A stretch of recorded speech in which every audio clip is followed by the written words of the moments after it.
দাজ্জালের নাম তো আপনারা শুনেছেন, ভয়ঙ্কর ডেঞ্জারাস একটা ক্যারেক্টার।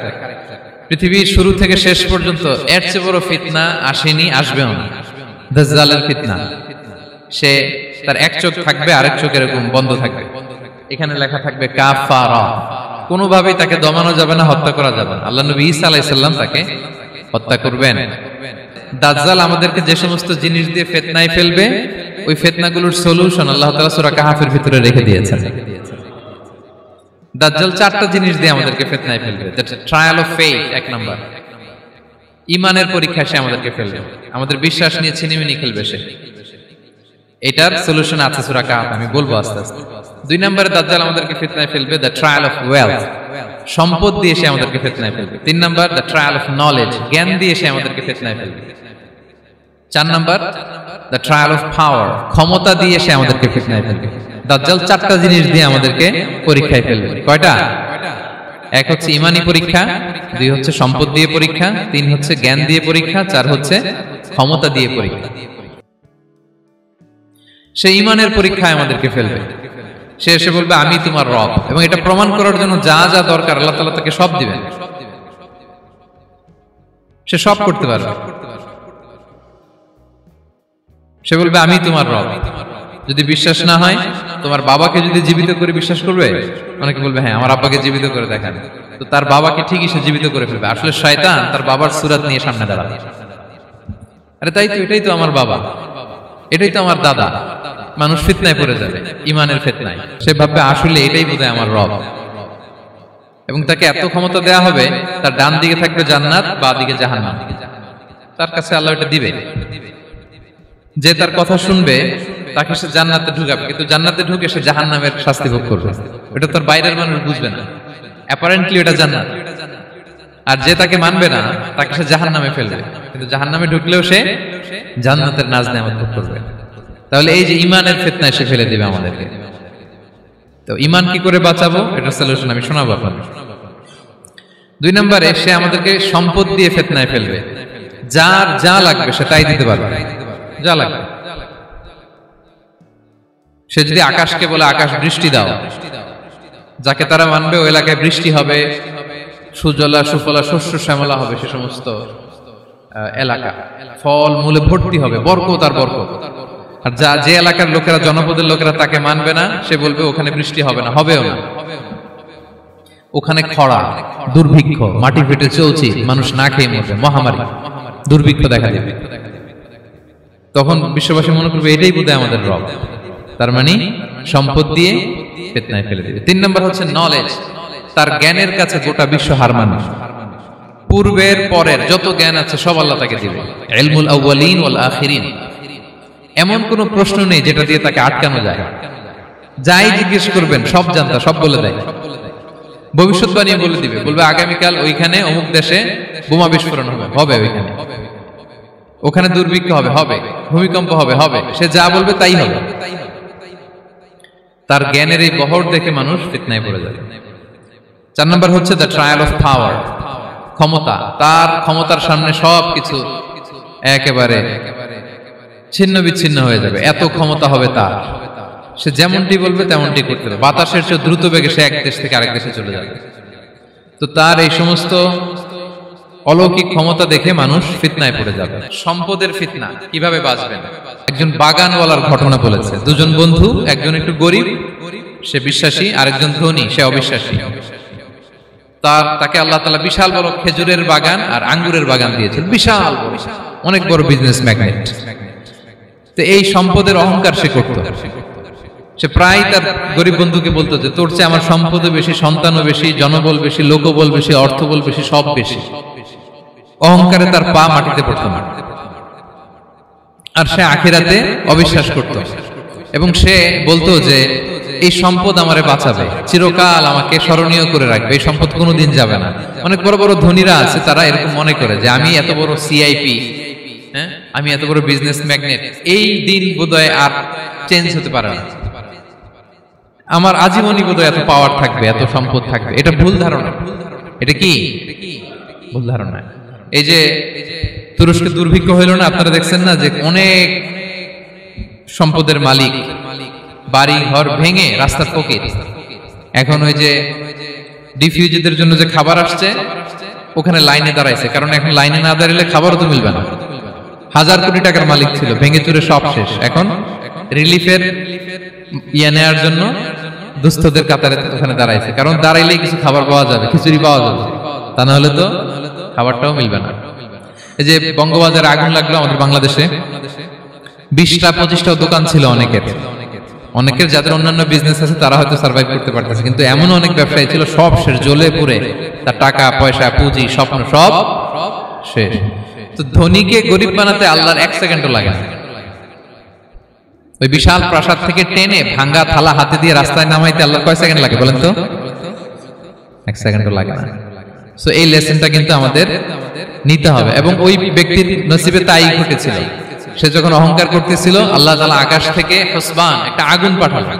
ওই আগুন এসে তার আঙ্গুরের বাগান, তার খেজুরের বাগান, বিশাল মাইলকে মাইল এই বাগান জ্বালিয়ে পুরো মুহূর্তের মধ্যে সারকার করে, এবং মুহূর্তের মধ্যে সে পথের ভিখারি, ফকির। এই ঘটনাটা এনে আল্লাহ তাআলা সম্পদশালীদেরকে রিমাইন্ডার দিলেন যে এই সম্পদের ফিতনায় তোমরা পড়ে যেও না। আমরা সম্পদশালী হলে বাস্তবতা অনেক সময় ভুলে যাই। সূরাতুল হুমাযাতে আল্লাহ তাআলা বলেন ইয়াহসাবু আন্না মালাহু আখলাদা, সম্পদশালীরা মনে করে এই সম্পদ আমাকে চিরকাল বাঁচিয়ে রাখবে, চিরকাল বোধহয় এই সম্পদ আমার হাতে থাকবে। না, এটা হাতের ময়লা, আজ আছে কাল নাই, যে কোনো সময় চলে যেতে পারে। এটা হচ্ছে ম্যাটেরিয়ালিস্টিক আউটলুক, বস্তুবাদী চিন্তা থেকে এই আমাদের ধনী ভাইদের এই সমস্যাটা হয়, ভোগবাদী চিন্তার প্রভাব আর কি। সম্পদ যখন হাতে থাকে ধরাকে সরাজ্ঞান করে, মনে করে যে সবই আমার কন্ট্রোলে। না, আপনারে ওই গরিবের কাতারে আনতে, ওই রিলিফের সম্পদ নেয়ার জন্য ওই লাইনে দাঁড় করাইতে আল্লাহর 1 সেকেন্ডও লাগে না। এটা খেয়াল রাখতে হবে। আমরা যখন প্রাইভেট কারে চড়ি মাঝে মাঝে অনেকে এসে হাত পাতে, এদেরকে ছোট করা যাবে না। গল্পটা আল্লাহ ভিন্ন করতে আল্লাহর 1 সেকেন্ডও লাগে না। ওইদিকে আমি দাঁড়ায় হাত পাততাম আর উনি প্রাইভেট কারে বসে থাকতো, আল্লাহ চাইলে এরকম করতে পারতেন না? পারতেন। তো এখান থেকে আমাদের জন্য শিক্ষা হচ্ছে সম্পদ এটা ক্ষণস্থায়ী, আজ আছে কাল নাই, এটা ক্ষণস্থায়ী, এটাকে এভারলাস্টিং মনে করা যাবে না। এভারলাস্টিং হচ্ছে আখিরাত, ওয়ালাল আখিরাতু খায়রুল লাকা মিনাল উলা, আখিরাত তোমার জন্য দুনিয়ার চেয়ে শ্রেষ্ঠ। এবং আল্লাহ তাআলা দৃষ্টান্ত একটা দিয়েছেন যে দুনিয়ার জীবনটা হচ্ছে কামা, ওই পানির মতো যেটা আনজালনাহু মিনাস সামা, আকাশ থেকে নাজিল করেছি। ওই পানি ক্ষেতের মধ্যে পড়ে ফসল, ফুল ফসল হয়েছে, এরপরে যখন ফসল কাটা হয় ওই ক্ষেত খামার এগুলো তৃণলতা হয়ে যায়, ভুসির মতো হয়ে যায়, তখন বাতাসের ঝাপটায় একবার এদিকে যায় একবার ওদিকে যায়। অনেক লম্বা উপমা, আমি সংক্ষেপে বললাম। তো শেষ আউটপুটটা হচ্ছে এটা, সম্পদ এটা মুহূর্তেই চলে যেতে পারে। সম্পদ উপার্জন জায়েজ আছে, মুসলিমরা সম্পদ উপার্জন করতে পারবে, কোনো অসুবিধা নাই। আপনি যদি ধনী হন এটা ভালো, ফলে আপনি যাকাত দিতে পারবেন, অসহায় দুস্থদের সহায়তা করতে পারবেন, কন্ট্রিবিউট করতে পারবেন। আপনি সম্পদ হাতের মুঠোয় নেবেন, কন্ট্রোল করবেন, কিন্তু এই দিকে স্থান দিবেন না, দ্যাটস ইট, তাহলেই হবে। আমরা সম্পদ কি করতে পারবো? উপার্জন করতে পারবো, কিন্তু হৃদয়ে স্থান দিতে পারবো না। হৃদয়ে স্থান থাকবে আখিরাতের। এই মাইন্ডসেট যদি আপনি গড়ে তোলেন তাহলে সম্পদের ফিতনা আপনি কখনো করবেন না। জ্ঞানেরও কিন্তু এলেমেরও একটা গরম আছে, যার এলম আছে তার মধ্যে এই সমস্যাটা কাজ করে। সেটার জন্য আল্লাহ তাআলা মুসা আলাইহিস সালাম, খিজির আলাইহিস সালামের ঘটনা বলেন। মুসা আলাইহিস সালাম হচ্ছে বনি ইসরাইলের নবী, আর খিজির আলাইহিস সালাম কেউ বলেছেন নবী, কেউ বলেছেন আল্লাহর ওলি। আসলে আরবিতে ওনার নাম খদির, আমরা বাংলায় বলি খিজির। খদির মানে সবুজ। উনি যে কোনো জায়গায় বসলে ওখানে মরা গাছ, লতা পাতা এগুলো সবুজ হয়ে যেত। অনুর্বর এলাকার উপর দিয়ে হেঁটে গেলে ওটা উর্বর হয়ে যেত। তো মুসা আলাইহিস সালাম একবার ওয়াজ করতেছেন এইভাবে বনি ইসরাইলের সামনে, খুতবা দিচ্ছেন। হঠাৎ এক লোক দাঁড়ায় বলে, ইয়া নবী আল্লাহ, মান আ'লামু ফিল আরদ, বর্তমান পৃথিবীতে সবচেয়ে জ্ঞানী কে? মুসা আলাইহিস সালাম বলেন, ফাকালা আনা, আমি। কি বললেন? উনি আসলে ভুল কিছু বলেন নাই, কারণ প্রত্যেক জামানার নবীকেই আল্লাহ তাআলা সবচেয়ে বেশি জ্ঞান দিয়ে পাঠান, কারণ তার কাছে ওহীর জ্ঞান আসে, অদৃশ্যের খবর আসে, ইলমুল গায়ব আসে। কিন্তু এই উত্তরটা আল্লাহ তাআলার পছন্দ হয় না। আল্লাহ তাআলা চাচ্ছিলেন মুসা যদি বলতো আল্লাহ তাআলাই জানে কি জ্ঞানী, বা আল্লাহই সবচেয়ে জ্ঞানী, এরকম হলে ভালো হতো।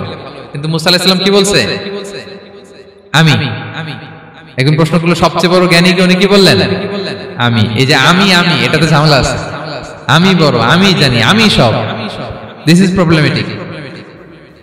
আল্লাহ এটা পছন্দ করলেন না। আল্লাহ তাআলা মুসা আলাইহিস সালামকে বললেন, মুসা তুমি যে বলছো তুমি জ্ঞানী, না তুমি জ্ঞানী না, তোমার চেয়ে বড় জ্ঞানী আছে। মুসা আলাইহিস সালাম বলে, তাই নাকি, আমার চেয়ে বড় জ্ঞানী কে? তো আল্লাহ তাআলা বললেন, ইযহাব ইলা মাজমাইল বাহরাইন, দুই সাগর বা দুই নদীর মিলনস্থলে যাও, ওখানে আমার এক বান্দা আছে তোমার চেয়েও জ্ঞানী। মুসা আলাইহিস সালাম বললেন, তাই নাকি? তো আল্লাহ, আমি কিভাবে চিনব উনি কোথায় থাকে, কিভাবে বুঝবো? আল্লাহ বললেন, একটা বড় মাছ নাও, এটাকে ফ্রাই করো, এটাকে ফ্রাই করে একটা ঝুড়ির ভেতরে নাও, যেখানে এই মাছটা সাগরে ঢুকে যাবে ওখানে আমার বান্দাকে পাবে। তো উনি ওনার সহযোগী ইউশা ইবনে নুনকে নিয়ে হাঁটতে লাগলেন। হাঁটতে হাঁটতে এক জায়গায় ক্লান্ত হয়ে পাথরের পাশে বিশ্রাম নিলেন। ওই পাথর থেকে আবার এক ধরনের পানি বের হয়, এই পানিটারে বলে আবে হায়াতের পানি, মাউল হায়াত, জীবন নদীর পানি। এই পানি কোনো মৃত প্রাণী বা বস্তুর গায়ে লাগলে ওটা জীবিত হয়ে যায়। তো ওনারা পাথরে হেলান দিয়ে বিশ্রাম নিচ্ছিলেন, ওই পানি ওই ফ্রাই করা মাছের গায়ে লাগার সাথে সাথে মাছ জীবিত হয়ে ঝুড়ি থেকে বের হয়ে সাগরে ঢুকে গেছে। ওনারা আর খেয়াল করেন না। এরপর আবার হাঁটতে লাগলেন। হাঁটতে হাঁটতে যখন ক্লান্ত তখন বলে, এই ইউশা, আমাদের ওই মাছ ফ্রাই মাছটা দাও, এখন খাই। ঝুড়ি খুলে দেখে মাছ নাই। মাছ গেল কোথায়? তখন ইউশা বলল, হয়তো আমরা যে পাথরের ওখানে বিশ্রাম নিয়েছিলাম ওখানে আমরা মিসিং, ওখানে হারাই ফেলছি। চলো চলো, আরে ওইদিকে তো যাইতে হবে আমাদের। উনি গেলেন, যে দেখে মাছ যে জীবিত হয়ে বালুর দিকে নাড়াচাড়া করতে করতে সাগরে ঢুকে গেছে, ওখানে দাগ আছে। মুসা আলাইহিস সালাম ঢুকলেন সুরঙ্গ, ঢুকে দেখে চাদর গায়ে দিয়ে এক লোক শুয়ে আছে। সালাম দিলেন, আসসালামু আলাইকুম। ওই লোক চাদর আর সরায় না, ভিতর থেকে বলতেছে, ওয়া আলাইকুম আসসালাম। তো চাদরের ভিতর থেকে উনি বলে, মান আন, তুমি কে? মুসা আলাইহিস সালাম বললেন, আনা মুসা, আমি মুসা। উনি বলেন, মুসা বনি ইসরাইল, বনি ইসরাইলের মুসা? বললেন, হ্যাঁ। কেন এসেছো? এবার চাদর খুললেন। বলতেছে, আপনার কাছ থেকে কিছু শিখতে আসছি। আল্লাহ বলছে, আপনি নাকি সবচেয়ে বড় জ্ঞানী। আমি ভুল করে বলে ফেলছিলাম আমি, আল্লাহ বলছেন যে আপনি নাকি জ্ঞানী। বলতেছে, না, তুমি আমার জ্ঞান নিতে পারবে না, ওই ধৈর্য শক্তি তোমার নাই। মুসা আলাইহিস সালাম বললেন যে, আপনি যে কোনো শর্তে আমাকে একটু রাখেন কয়েকদিন আপনার সাথে, আমি রাজি। বললেন, না, তুমি পারবে না। মুসা আলাইহিস সালাম জোর করতে লাগলেন। অবশেষে খিজির আলাইহিস সালাম রাজি হলেন। বললেন, শর্ত হচ্ছে আমি যাই করি আর না করি আমাকে কোনো প্রশ্ন করা যাবে না। মুসা আলাইহিস সালাম বললেন, ওকে। সফর শুরু হলো। সামনে নদী, এক লোক তাদের নৌকা দিয়ে নদী পার করাই দিল। নদী পারাপারের পর খিজির আলাইহিস সালাম লাঠি দিয়ে নৌকার তলাটা ছিদ্র করে দিলেন। মুসা আলাইহিস সালাম বললেন, ইন্না লিল্লাহি, এটা আপনি কি করলেন? ওরা আমাদেরকে নদী পার করে দিল, আর যে ভাড়াটা আসছিল এটাও নিল না, আমাদেরকে সম্মান দেখালো, আপনি নৌকা ছিদ্র করে দিলেন। খিজির আলাইহিস সালাম বলছে, এই যে আমি বলছিলাম না তুমি ধৈর্য ধারণ করতে পারবে না, যাও, তোমার রাস্তায় তুমি, আমার রাস্তায় আমি। মুসা আলাইহিস সালাম আবার ক্ষমা চাচ্ছেন যে, আপনি আমার ক্ষমা করেন, আমি তো ভুলে গেছি, আর প্রশ্ন করবেন না। চলতে লাগলেন। হঠাৎ বাচ্চারা খেলতেছে, এক বাচ্চাকে ধরে হত্যা করলেন খিজির আলাইহিস সালাম। এবার তো মুসা আলাইহিস সালাম রেগে গেছে, আপনি করলেনটা কি? নিষ্পাপ ফুলের মতো শিশুকে হত্যা করলেন। খিজির আলাইহিস সালাম বলে, এই যে আমি জানতাম যে তুমি ধৈর্য ধারণ করতে পারবে না, তোমার রাস্তা এক, আমার রাস্তা এক, যাও। এবার মুসা আলাইহিস সালাম করজোর করতেছে যে, this is the last chance, একটা ফাইনাল চান্স দেন, একটা সুযোগ দেন, আর আমি প্রশ্ন করব না, এটাই লাস্ট। বললেন, ওকে, ঠিক আছে।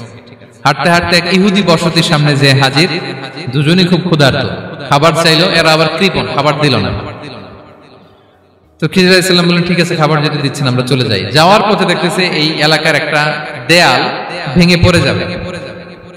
তিনি বললেন, মুসা চলো এটা ঠিক করে দেই। দুইজন মিলে প্রচন্ড ক্ষুধায় এটা সেটা এনে দেয়ালটা তৈরি করতেছে। মুসা আলাইহিস সালাম তো এমনি রাগী, পেটে আবার ক্ষুধা, আবার বলছে কিছু বলাও যাবে না। তিনি এবার আর প্রশ্ন করেন, বলতেছে, ওরা এত কিপটামি করলো আর আপনি এটা করে দিলেন, আপনি তো চাইলে এটা টাকা নিতে পারতেন, পারিশ্রমিক নিতে পারতেন চাইলে। এই কথা বলার পর খিজির আলাইহিস সালাম বললেন, হাযা ফিরাকু বাইনি ওয়া বাইনি, এখানেই তোমার আর আমার সেপারেশন, আর সামনে আগানো যাবে না, তোমার কোনো ধৈর্যই নাই। তো এতটুকু তোমাকে আমি বলি যে আমি একটাও আল্লাহর আদেশ ছাড়া করি নাই, আল্লাহর আদেশে আমি করেছি। কি? এক নম্বর হচ্ছে, ওই যে আমাদের ভাড়া নিতে চাইলো না, আমাদেরকে পার করে দিল, নৌকাটা ছিদ্র করেছে, কারণ এই এলাকায় একজন জালিম বাদশা আছে, সে নৌকা পেলেই গরিব মাঝিদের নৌকা সিজ করে নিয়ে যায়। তো এটাকে যখন তলায় ছিদ্র করে দিছি, এই রাজার লোকেরা এসে দেখবে যে এটা তলা ছিদ্র, পানি ঢুকতেছে, এটা নিবে না, ওরা পরে সামহাও এটা রিপেয়ার করে চালাইতে পারবে। মুসা আলাইহিস সালাম বলে, সুবহানাল্লাহ, তাই তো, এটা তো আমি বুঝতে পারি নাই।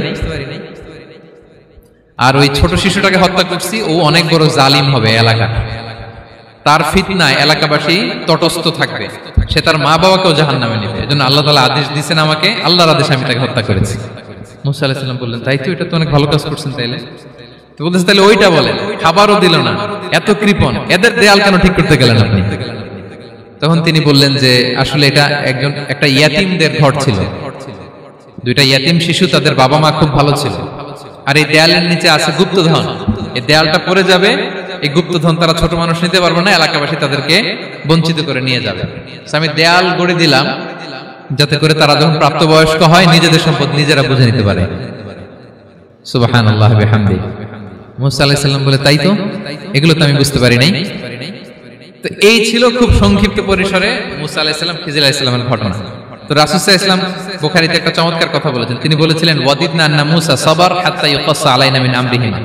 রাসূল সাল্লাল্লাহু আলাইহি ওয়াসাল্লাম বলেছিলেন, ইস, আমার ভাই মুসা যদি আরেকটু ধৈর্য ধরতো তাহলে আরো কিছু অজানা তথ্য আমরা জানতে পারতাম। এখান থেকে, এই ঘটনা থেকে আমরা কি শিখলাম? প্রথম যেটা আমরা শিখলাম, জ্ঞান নিয়ে বড়াই করতে নেই, ঠিক কিনা? জানার কোনো শেষ নেই, জাননেওয়ালার উপরও জাননেওয়ালা আছে, জ্ঞানীর উপরও জ্ঞানী আছে। আপনি কিছু জেনেই মনে করবেন না আমি সব জানি। আপনার চাইতেও বেশি জ্ঞানী অনেকে আছে। অনেক সময় বক্তার চাইতেও শ্রোতারা অনেক জ্ঞানী। হয়তো এখানে এমন অনেক জ্ঞানী লোক আছে যার ধারে কাছেও আমরা কেউ নেই, হতে পারে। সো আমি সব জানি, এটা ভুল, এটা শয়তান বলে। এটা কে বলে? শয়তান বলে। আবু নওয়াস একটা কবিতা লিখেছেন, ওয়াকুল লিমান ইয়াদঈ ফিল ইলমি ফালসাফাতান হাবাসতা শাইআন ওয়া গাবাত আনকা আশিয়াউ। কেউ যদি বলে আমি সব জানি, তুমি তাকে বৃদ্ধাঙ্গুলি দেখিয়ে বলো আপনি কিছুই জানেন না, আপনি অল্প কিছু জেনেছেন, জানার এখনো অনেক বাকি। তাহলে মুসা আলাইহিস সালামের এই ঘটনা জিজ্ঞেস করা হলো, কে জ্ঞানী? উনি বললেন, আমি জ্ঞানী। এরকম কি আমরা কখনো বলবো? না। সবচাইতে বড় জ্ঞানী কে? ওয়া ফাওকা কুল্লি যী ইলমিন আলিম। সবচাইতে বড় জ্ঞানী আল্লাহ তাআলা। সো জ্ঞান নিয়ে আমরা অহংকার করব না। দুই নম্বর যে শিক্ষাটা আমরা পাই, ওই যে নৌকা দিয়ে পারাপার হচ্ছিল, তখন একটা চড়ুই পাখি এসে সাগরের মধ্যে মুখ দিয়েছিল। তো খিজির আলাইহিস সালাম বললেন, মুসা, তুমি কি চড়ুই পাখিটা দেখতে পাচ্ছ? হ্যাঁ, দেখতে পাচ্ছি। চড়ুই পাখিটা যে সাগরে মুখ দিল দেখতে পাচ্ছ? হ্যাঁ, দেখতে পাচ্ছি। তখন খিজির আলাইহিস সালাম বললেন, চড়ুই পাখিটা সাগরে মুখ দিয়ে পানি খাওয়ার পরে চড়ুই পাখির ঠোঁটে বা চঞ্চুতে যতটুকু পানি লেগে আছে, এই পানিটা হচ্ছে তোমার, আমার এবং মহাবিশ্বের আমাদের সকলের জ্ঞান। আর এই মহাসাগরের সকল পানি হচ্ছে আল্লাহ তাআলার জ্ঞান। আল্লাহ তাআলা বলেছেন, ওমা উতিতুম মিনাল ইলমি ইল্লা কালিলা। আমি তোমাদেরকে একেবারে অল্প জ্ঞান দিয়েছি, একেবারে অল্প। এই রহস্যে ঘেরা এই মহাবিশ্বের অনেক কিছু আমাদের অজানা। প্রিয় ভাইরা, আমরা অনেক কিছু জানি না, আমাদের এই লিমিটেড নলেজে এগুলো ধরে না, তারপর আমরা জ্ঞানের বড়াই করি। আপনারা উপমাটা বুঝতে পারছেন? একটা নৌকা থেকে চড়ুই পাখি ঠোঁট দিয়ে পানি খাচ্ছে, পানি খাওয়ার পরে স্বভাবতই চড়ুই পাখির ঠোঁটে একটু পানি তো লাগবে। খিজির বললেন যে এই পানিটা হচ্ছে তোমার, আমার, পৃথিবীর সবার জ্ঞান, আর এই সাগরের বাকি পানিগুলো কার জ্ঞান? এবার বুঝতে পারছেন আল্লাহ তাআলার জ্ঞানের পরিধি। আমরা জ্ঞান নিয়ে যেন কখনো কি না করি, বড়াই না করি। জ্ঞান দুই ধরনের, একটা বাহ্যিক জ্ঞান, একটা অন্তর্নিহিত জ্ঞান। External knowledge, internal knowledge. আমরা যখন কোরআন হাদিস পড়ি আমাদের বাহ্যিক জ্ঞান অর্জন হয়। কোরআন হাদিস পড়লেই আপনি জ্ঞানী হয়ে যান। এটা কোরআন হাদিস পড়তে হয়, এটা ডাইজেস্ট করতে হয়, এটার উপর আমল করতে হয়। এই জ্ঞান অর্জন শেষে এরপরে আল্লাহর প্রিয় বান্দাদেরকে আল্লাহ অন্তরে ইলমের নূর দেন, ইলহাম দেন। That is the knowledge, that is the pure knowledge. আপনি হাফেজে কোরআন হয়ে ভাবেন না আপনি সব জানেন, আপনি বুখারী মুখস্থ করে ভাবেন না সব জানেন। এই সব জ্ঞান অর্জন করার পরে ইলমের নূর হাসিল হয়, সেটা আল্লাহ সবারে দেয় না। সো এই অন্তর্নিহিত জ্ঞান, দূরদৃষ্টি, farsightedness, that is the pure knowledge. এটার জন্য বছরের পর বছর, যুগের পর যুগ সাধনা করতে হয়। সেটার জন্য এই জ্ঞান অর্জনের জন্য তিনটা জিনিস করতে হয় ইলমের নূর অর্জনের জন্য। কয়টা? এক হচ্ছে বিনয়, দুই হচ্ছে সফর, তিন হচ্ছে সবর। আবার বলি, এক হচ্ছে বিনয়, দুই হচ্ছে সফর, তিন হচ্ছে সবর। আল্লাহ তাআলা আল্লাহর নবীকে তাওরাত দেওয়ার পরেও আরো ট্রেনিং সেশন করাইছেন খিজির আলাইহিস সালামের কাছে। যাও, ওনার কাছে গেলে তুমি ছোট হবা, নত হবা। জ্ঞান যদি আমি নিতে চাই আমাকে ছোট হইতে হবে। ধরেন একটা গ্লাস থেকে একটা খালি গ্লাসে পানি ঢালবো, তো যেটাতে নেওয়া হবে এটা উপরে থাকলে হবে? যে গ্লাসটার মধ্যে পানি আছে এটা উপরে থাকবে, ওইটা ব্ল্যাঙ্ক গ্লাসের মধ্যে পড়বে। আপনি নলেজ, ইলম নিতে চাইলে আপনাকে নিচে থাকতে হবে, উনি উপরে থাকবেন। আপনার শায়েখ আপনাকে দিবে, আপনার উস্তাদ আপনাকে দিবে, আপনার মুর্শিদ আপনাকে দিবে। বুঝতে পেরেছেন? তাহলে আমাদেরকে হাম্বলনেস লাগবে, শিখতে হইলে হাম্বল হইতে হয়, বিনয়ী হইতে হয়। আচ্ছা 2 নাম্বার সফর করতে হয়, এটা আল্লাহ মুসা আলাইহিস সালামকে দিয়ে করাইছেন, যাও পিছে পিছে উস্তাদের পিছে পিছে ঘুরো। তো এজন্য সফর করতে হয়। এখন ঘরে বসে অনেক কিছু জানা গেল, উস্তাদের সান্নিধ্য লাগে, সফর করতে হয়। আমাদের ক্লাসিক আলেমরা হাদিস কালেকশনের জন্য শহরকে শহর সফর করতেন।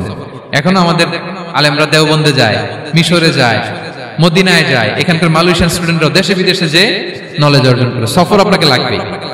তাহলে বিনয়, সফর, 3 নম্বরে কি সবর, ধৈর্যশীল হইতে হবে। দেখেন মুসা আলাইহিস সালাম বারবার প্রশ্ন করে ফেলতেছেন, বারবার ওয়াদা ভঙ্গ করতেছেন, এরকম করলে হবে না, ধৈর্য লাগবে। ধৈর্যের বলে বলিয়ান হলে তখনই আপনার মধ্যে ইলম আসবে। তাহলে জ্ঞানের ফিতনায় পড়ার আর আমাদের কোনো সম্ভাবনা আছে? আমরা বিনয়ী হব, আমরা জ্ঞান আল্লাহর দিকে ফিরাই দেব, আমরা বলবো উনি সবচেয়ে ভালো জানেন। ক্ষমতার ফিতনা, এই ফিতনা থেকে বাঁচার জন্য সর্বশেষ আল্লাহ তাআলা যুলকারনাইনের ঘটনা বলেছেন। অনেক বড় বাদশা ছিলেন, পৃথিবীতে 4 জন বাদশা গোটা বিশ্ব শাসন করেছেন, 2 জন কাফির, 2 জন মুমিন। কাফির একজন হচ্ছে নমরুদ, যিনি ইব্রাহিম আলাইহিস সালামকে আগুনে ফেলেছিলেন, আরেকজন হচ্ছে বখতে নাসার, যাকে ইংরেজিতে বলে নেবুচারনেজার দ্য সেকেন্ড, দ্বিতীয় নেবুচারনেজার। তারা কোনো নির্দিষ্ট এরিয়ার বাউন্ডারির বাদশা না, গোটা বিশ্বের বাদশা ছিলেন। এই 2 জন কাফির। আর 2 জন বাদশা ছিলেন গোটা বিশ্বকে শাসন করেছেন, তারা ছিলেন মুমিন।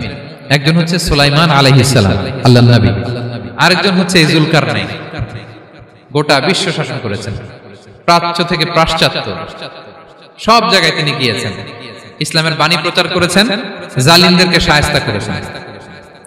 তো এরকম দিক বিদিক তিনি জয় করতেছিলেন। অনেকে যুলকারনাইনকে আলেকজান্ডার দ্য গ্রেটের সাথে গুলিয়ে ফেলে না। ম্যাসিডোনিয়াতে যে আলেকজান্ডার দ্য গ্রেট ছিল, উনি আর যুলকারনাইন এক নন।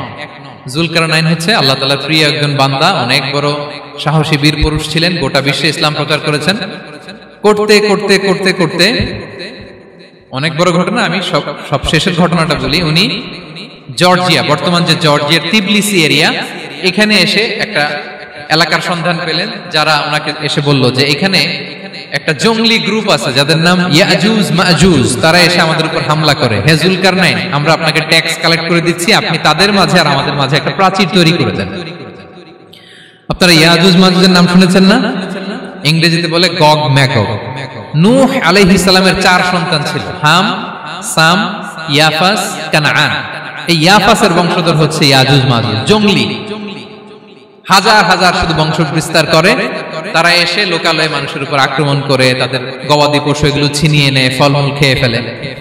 তো যুলকারনাইন বাদশার কাছে যখন বিচার দেওয়া হলো, উনি বললেন ঠিক আছে, তোমাদের ট্যাক্স দেয়া লাগবে না, তোমরা শারীরিক পরিশ্রম করে আমাকে সাহায্য করো। তো উনি বর্তমানে হচ্ছে এক পাশে কৃষ্ণ সাগর, ব্ল্যাক সি, আরেকদিকে কাস্পিয়ান হ্রদ বা কাস্পিয়ান সাগর, এর মাঝখানে 1200 কিলোমিটার লম্বা মাউন্টেন রেঞ্জ, পাহাড়ি এরিয়া, আপনারা গুগলে দেখবেন।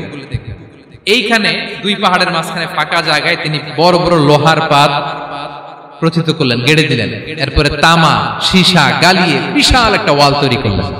এটা যুলকারনাইন উনার বানানো ওয়াল বা ড্যাম, প্রাচীর। এখন আর ইয়াজুজ মাজুজ আসতে পারে না, ওরা আর আসতে পারে না।